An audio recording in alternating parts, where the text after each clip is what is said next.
J'ai une mise à jour majeure sur l'un des plus gros dossiers qu'on a vu depuis plusieurs années. Il s'agit de cet homme accusé d'avoir posé des bombes artisanales visant à la fois le Comité national démocrate, le DNC, et le Comité national républicain, le RNC. Voici ce qu'il faut comprendre de cette nouvelle étape judiciaire. Un nouvel acte d'accusation vient d'être déposé. Il s'agit d'un acte d'accusation remanié contre l'auteur présumé des bombes artisanales, un jeune homme nommé Brian Cole Jr. Vous vous souvenez peu être que le premier acte d'accusation contre Brian Cole avait été rendu il y a quelques mois. L'acte d'accusation initial ne comportait que 2 chefs. Je ne veux pas les qualifier de mineurs, mais chacun entraînait une peine maximale pouvant aller jusqu'à 10 ans de prison. Les 2 chefs initiaux étaient le transport interétatique d'explosifs et la tentative malveillante d'utiliser des explosifs. Apparemment, dans la gravité juridique version Trump, 10 ans, c'est juste l'échauffement. Donc, s'il était reconnu coupable de ces 2 chefs, il pourrait faire jusqu'à 20 ans de prison. Mais aujourd'hui, un acte d'accusation remanié ajoute 2 chefs beaucoup plus lourds. Il s'agit de la tentative d'utilisation d'une arme de destruction massive ainsi que d'un acte de terrorisme alors qu'il était armé de bombes artisanales. Maintenant, Brian Cole risque la prison à vie s'il est reconnu coupable de ces accusations. L'élément intéressant, c'est que Brian Cole aurait fait tout cela parce qu'il n'acceptait pas les résultats électoraux. C'est un angle que Donald Trump pousse depuis longtemps. Et c'est là qu'on voit un vrai fossé. Parce que d'habitude, les négateurs des résultats électoraux reçoivent plutôt un traitement de faveur du ministère américain de la Justice, le DOJ. Oui, je trouve ça franchement bizarre qu'on ait ici un négateur électoral qui est non seulement poursuivi par ce DOJ, mais qui fait maintenant face à un acte d'accusation remanié, ce qui veut dire plus d'accusations et davantage de temps de prison s'il est reconnu coupable. D'habitude, ce genre de traitement semble réservé au passe-droit du DOJ de Trump. Belle idée de la justice égale, un rabais politique pour les plus loyaux. Bizarre, c'est un mot pour le dire, il y a une incohérence flagrante. C'en est une autre façon de voir les choses. On est en train d'alourdir les accusations contre Brian Cole, alors qu'au même moment, la direction douteuse du DOJ de Donald Trump tente de faire annuler les condamnations des Oath Keepers et des Proud Boys qui ont été reconnus coupables de complots séditieux. Alors, je ne sais plus. Est-ce qu'on est censé applaudir les négateurs électoraux qui commettent de gros crimes? Est-ce qu'on est censé poursuivre certains, mais en protéger d'autres, selon leur utilité politique? Il n'y a ni logique, ni cohérence dans ce que fait ce ministère de la Justice. La règle semble simple, des conséquences pour certains, l'absolution pour les bons soldats du camp Trump. Mais il y a un autre aspect très important dans ce dossier. Une demande solide a été déposée pour faire rejeter ces accusations. Sur quoi repose-t-elle? Sur les pardons généraux massifs accordés par Donald Trump aux accusés du 6 janvier. C'est donc une question qui est activement débattue devant le juge chargé du dossier, le juge Amir Ali. La prochaine audience est prévue le 20 et 1 avril. Et on y parlera plus en détail de cette demande de rejet fondée sur les pardons accordés par Donald Trump. Et à moins que Brian Cole ait lui-même reçu l'un de ces pardons, on ne peut pas simplement dire qu'un pardon a été accordé à d'autres pour des crimes semblables le même jour et en conclure que la loi n'existe plus. Donc la vraie question est la suivante. Sur quelle base peut-il demander le rejet? À part dire « j'aurais dû faire partie du groupe, mais je n'y étais pas ». Eh bien, parce que ces pardons n'ont pas été accordés par nom. Ils n'ont pas été délivrés individuellement. Ils ont été accordés par catégorie. Toute personne accusée, toute personne inculpée pour des crimes commis le 6 janvier ou autour du Capitole pouvait entrer dans cette catégorie. Or, dans ce cas-ci, les faits se seraient produits le 5 janvier, la veille du 6 janvier. Et les avocats de Brian Cole soutiennent que ces gestes sont inextricablement liés à tout ce qui s'est passé pendant l'attaque contre le Capitole. Dans l'univers Trump, assez proche, semble maintenant suffire comme doctrine juridique. Je suis donc retourné relire ces pardons généraux par catégorie que Donald Trump avait accordés auparavant, aussi mal avisés aient-ils été. Et honnêtement, je pense que le ministère de la Justice a le meilleur argument. Les avocats de Brian Cole vont être tentés d'étirer, de contourner et d'élargir la portée de ces pardons. Mais Brian Cole ne semble probablement pas entrer dans le champ d'application du texte même de ces pardons. Cela dit, l'audience sur requête est bien réelle, elle est en cours, et on en saura davantage le 20 et 1 avril. Et si, par un improbable coup de chance, Brian Cole réussissait à se faire inclure parmi les bénéficiaires de ces pardons, une autre question se pose. Est-ce qu'il existe un scénario où Trump lui-même pourrait dire « Non, Cette personne ne devait pas être couverte par ce pardon. On débat beaucoup de l'intention de Trump au moment d'accorder cette première tranche de pardon. Mais pourrait-il intervenir par la suite et s'arroger le dernier mot sur l'application du pardon à cette personne en particulier? Et c'est là une vraie question. Parce qu'ici, on navigue en terrain inconnu. Je ne sais pas comment les tribunaux pourraient interpréter l'argument d'un président qui dirait ceci. Oui, j'ai pu être accordé auparavant des pardons généraux à de grands groupes de personnes qui ont attaqué le Capitole pour tenter d'empêcher la certification d'une élection que j'avais perdue et pour m'aider, de façon corrompue, à me déclarer vainqueur.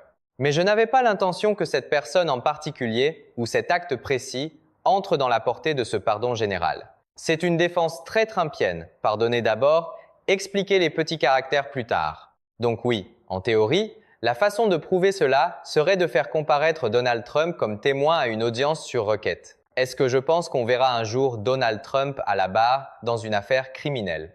Est-ce que je pense qu'il pourrait résister à un contre-interrogatoire serré? Est-ce que je pense qu'il pourrait dire la vérité plus longtemps que le temps de répondre à la première question? Veuillez déclarer votre nom au dossier. Je pense que tout cela est très improbable. Mais encore une fois, je ne crois pas que cette requête en rejet va fonctionner. Cela dit, le point soulevé est valable. En théorie, le président qui a accordé le pardon général pourrait apporter une preuve pour dire que non, ce cas précis n'était pas inclus dans ce qu'il voulait couvrir. Cet homme traite la précision juridique comme il traite les conseils de nutrition, comme une suggestion pour les autres. Franchement, je pense que Trump aurait tout intérêt à permettre à Brian Cole, s'il réussit à se faire rattacher à cette première tranche de pardon massif, d'en bénéficier. Pourquoi? Parce que Trump veut que les gens sachent que s'ils commettent des actes de violence en son nom, ou au nom de cette idée selon laquelle les résultats électoraux sont toujours truqués, ils seront protégés. Il veut qu'ils sachent qu'ils sont en sécurité, qu'ils sont à l'abri des poursuites, qu'il les couvre. Et donc, qu'il s'agisse des insurgés eux-mêmes, soit plus de 1500 personnes, qu'il s'agisse des chefs des Proud Boys ou des Oath Keepers, pour lesquels il cherche maintenant à faire annuler les dossiers et les condamnations, ou même d'une personne qui aurait commis un acte de violence isolé comme Brian Cole en cachant ses bombes artisanales, Trump a tout intérêt à faire savoir aux gens que s'ils veulent commettre de la violence en son nom ou au nom de ses idées, dont la première est que toute élection qu'il ne gagne pas est truquée, il fera tout ce qu'il peut pour leur faire comprendre que c'est parfaitement acceptable. Surtout à l'approche d'un cycle de mi-mandat où, franchement, il a besoin de toute l'aide possible. Donc, si cela veut dire envoyer un petit message discret, ou même pas discret du tout, à ses partisans en laissant entendre que ces criminels peuvent être pardonnés, alors il a tout intérêt à le faire. C'est moins law and order que le crime, mais rendu politiquement utile. Oui, et c'est quand même troublant. Parce qu'il a gracié, je crois, plus de 1500 insurgés qui ont tabassé des policiers et tenté d'empêcher la certification d'une élection qu'il avait perdue. Ces gens-là étaient essentiellement ses associés criminels dans sa tentative de voler la présidence au peuple américain. Alors je me pose la question suivante. Si Brian Cole avait seulement posé une bombe artisanale devant le DNC, mais pas devant le RNC, est-ce que le ministère de la Justice de Trump le poursuivrait aujourd'hui? C'est une vraie question, et elle demeure ouverte. Quand la liste des cibles commence à sonner partisan, les principes ont soudain l'air très décoratifs. Et il y a autre chose. En ce qui concerne l'appel au recrutement, je vois les pardons de Donald Trump et ses tentatives actuelles pour faire annuler les dossiers, notamment les condamnations pour complot séditieux visant les Proud Boys et les Oath Keepers, comme un véritable appel à la mobilisation. Pourquoi? Parce que les élections de mi-mandat approchent. Tout comme il a envoyé des gens au Capitole en leur disant de se battre comme des damnés, sinon ils n'auraient plus de pays, en leur disant d'aller bloquer la certification, il avait utilisé le mot « steal ».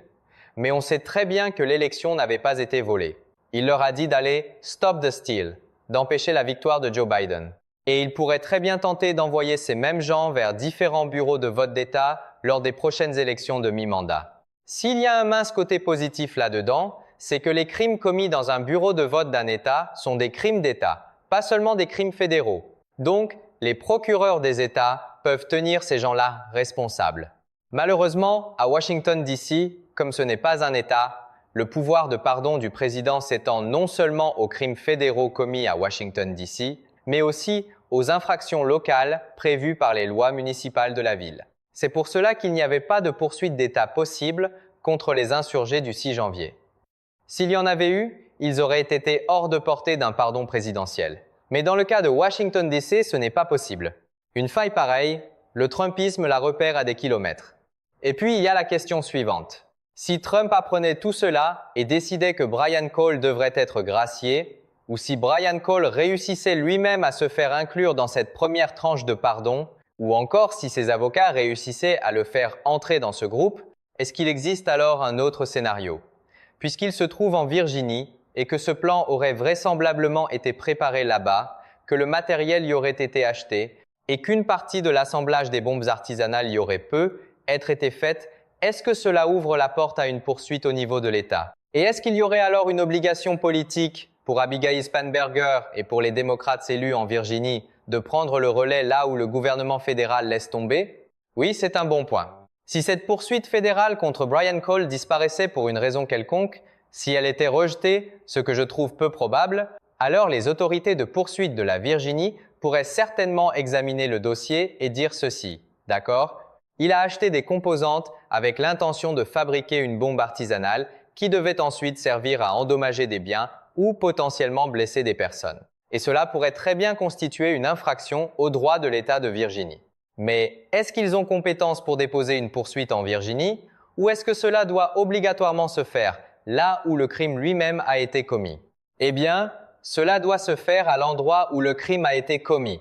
Mais on peut aussi avoir une suite continue d'événements qui violent plusieurs lois d'État. Donc, si l'achat des composantes de ce que vous avez l'intention d'assembler en bombe viole le droit de l'État de Virginie, et cela pourrait très bien être le cas, il faudrait vérifier les lois de la Virginie plus précisément, alors tout geste posé en Virginie, indépendamment du fait que tout cela s'est finalement terminé par la pose de ces bombes artisanales à Washington DC, pourrait faire l'objet d'accusations distinctes en vertu du droit de l'État par les procureurs de Virginie.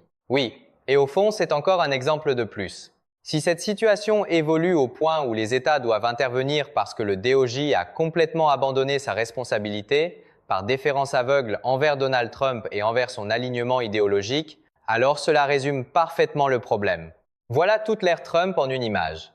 Les États forcés de ramasser les morceaux d'un désordre fédéral construit sur la loyauté politique.